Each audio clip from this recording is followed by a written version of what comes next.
Good morning, class 11. So, today we will continue our lesson 7, Birth, written by A.J. Cronin. See, so हम page number 2 से अपना lesson continue कर रहे हैं, लेकिन उसके पहले हम थोड़ा सा पढ़ लेते हैं कि रिवाइज कर लेते हैं कि इस लेसन में हमने क्या क्या पढ़ा। हमने देखा कि जो डॉक्टर है वो अपनी ख्यालों में खोया हुआ है और इन्हीं ख्यालों में खोए खोए वो जो मॉर्गन के घर तक पहुंच जाता है। और वो जब जाता है तो जब वो उसके बेडरूम में जाता है, मिसेस मॉर्गन के बेडरूम में, तो वहाँ पर देखता है कि उस मिसेस मॉर्गन की मदर हैं, साथ में एक दाई भी है। और जो है वो वहाँ पर बैठ अभी उसको ये भी देखता है कि अभी बच्चे के आने में थोड़ा टाइम है। वो इसी चीज़ों में खोया हुआ है। तो जो मिसेस मॉर्गन की मदर है उसको लगता है कि शायद डॉक्टर ये केस छोड़कर ना चला जाए, तो वो उसको चाय की पीने के लिए कहती हैं और उसके लिए चाय बनाती हैं। इन्हीं वो अभी तक जो डॉक्टर है अभी तक अपने ख्यालों में ही खोया हुआ है और उसको सब चीज़ें याद आ रही हैं जो जो कुछ उसने देखा था। उसको अपनी गर्लफ्रेंड क्रिस्टीन, साथ ही साथ डैनी और एडवर्ड पेज, यानी कि ये सब लोग जो किसी ना किसी तरीके से जिनको धोखा दिया गया था या जिन्होंने धोखा खाया था। जैसे कि क्रिस्टीन ने तो डॉक्टर को धोखा दिया, लेकिन जैसे एडवर्ड पेज और डैनी और जो बाकी के एग्जाम्पल्स हैं हमने उस पर देखा कि उनको लाइफ में धोखा मिला, कोई शादी में धोखा मिला, तो वो उनके बारे में सोच रहा है और वो इसी चीज़ में अभी तक झूल रहा है। उसका मन कहता है कि जो उसका दिमाग है वो तो ये कहता है कि ये सब चीज़ें हैं, जो शादियाँ जो होती हैं वो लास्ट में जाकर असफल होती हैं, लेकिन उसका जो दिल है जो बहुत ज़्यादा प्यार से भरा हुआ है वो ये मानने के लिए तैयार नहीं है। वो ये मानना चाहता है कि शादी एक आनंदमय अवस्था है, आइडियलिक स्टेट का मतलब एक आदर्श, एक आनंदमय अवस्था है। और इसी चीज़ के लिए वो बहुत देर तक ऐसे ही बैठा रहता है। फिर क्या होता है आगे वो हम अब कंटिन्यू करते हैं। He remain he let his chin sink upon his chest. उसने अपनी ठोड़ी को अपने चेस्ट यानी अपनी छाती के अंदर घुसाया। सी मतलब छाती के अंदर तक घुसाकर बैठ गया। स्ट्रेच्ड आउट हिज लेग्स, उसने अपने पैरों को फैलाया। स्टीयर्ड ब्रूडिंगली इनटू द फायर, और लगातार उस किचन फायर को देखते हुए कुछ सोच रहा है। ब्रूडिंग मीन्स सोचना एंड स्टीयर्ड मीन्स घूरना, एक टक देखना। He remained like this so long and his thoughts were so filled with Christine that he started when the old woman opposite suddenly addressed him. वो इस तरीके से काफ़ी इसी अवस्था में काफ़ी समय तक वो रहा। कैसे मतलब अपनी चिन को अपने पैरों के अंदर घुसाकर, अपनी छाती के अंदर घुसाकर, जब तक कि और अपने ख्यालों में इसी तरीके से गुम रहा। थॉट्स फर्स्ट ऑफ में, और वो इतने क्रिस्टीन की वजह से उसके जो सोच थी या उसके जो विचार थे वो इतने ज़्यादा भर गए थे that he started when the old women opposite suddenly addressed him, कि जब उसके सामने बैठी हुई मिसेस मॉर्गन ने की मदर ने उसको जब संबोधित किया, एड्रेस मीन्स संबोधित किया, ही स्टार्टेड, वो चौंक गया। Her meditation had pursued a different course. उस लेडी का जो मेडिटेशन था, जो ध्यान था, वो अलग ही रास्ते पर चल रहा था। Pursue means to continue and course means रास्ता। मीन्स कि डॉक्टर अभी भी अपने विचारों में ही खोया हुआ है और उसको वो जब इसी अवस्था में वो काफ़ी देर तक रहता है, क्रिस्टीन के बारे में सोच रहा है। लेकिन जब अचानक से मिसेस मॉर्गन की मदर डॉक्टर से कुछ बोलती हैं तो वो एकदम से चौंक जाता है। और मिसेस मॉर्गन की जो मेडिटेशन, जो उनका ध्यान है, वो कुछ अलग ही वे में चल रहा है। Suzanne said not to give her the chloroform if it would harm the baby. Suzanne जो मॉर्गन की वाइफ है, वो डॉक्टर से कहती है कि वो उसको क्लोरोफॉर्म जो कि बेहोशी के लिए दी जाती है ना दें, if it would harm the baby, अगर इससे बेबी को नुकसान पहुंचता है।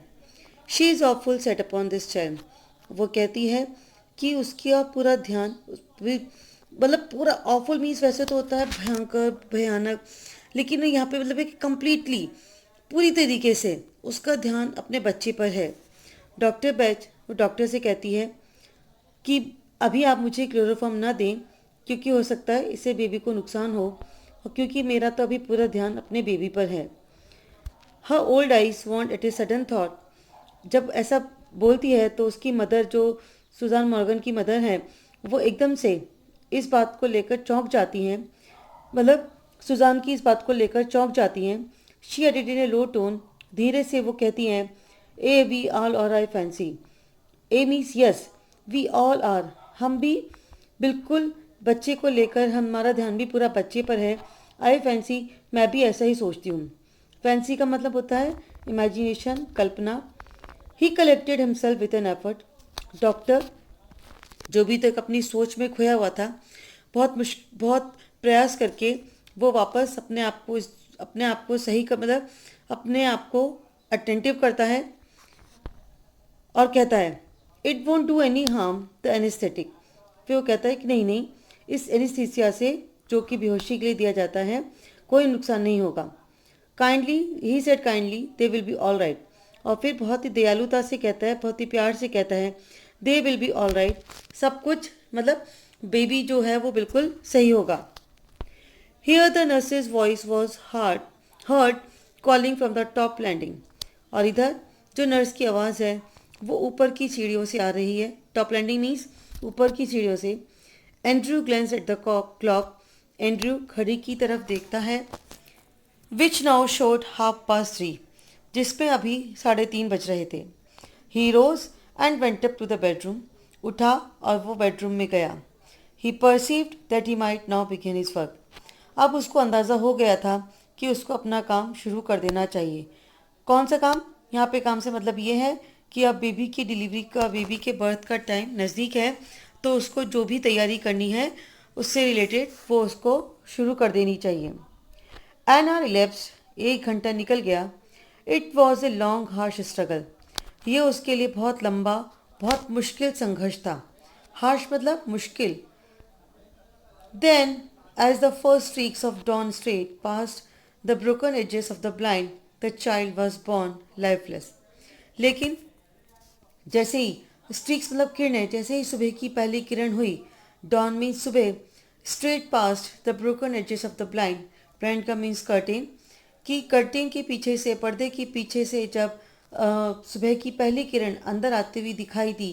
ब्रोकन एजेस मीन्स बाउंड्रीज को तोड़ती हुई, या मतलब जो भी चीज़ें, जो भी बैरियर्स थे, जो भी रुकावटें थी, उसको पार करते हुए जब वो सुबह की पहली किरण नजर आई, the child was born lifeless, तो देखा कि जो बच्चा है वो पैदा हुआ है लेकिन निर्जीव। लाइफलेस का मतलब निर्जीव, जिसपे जान नहीं है।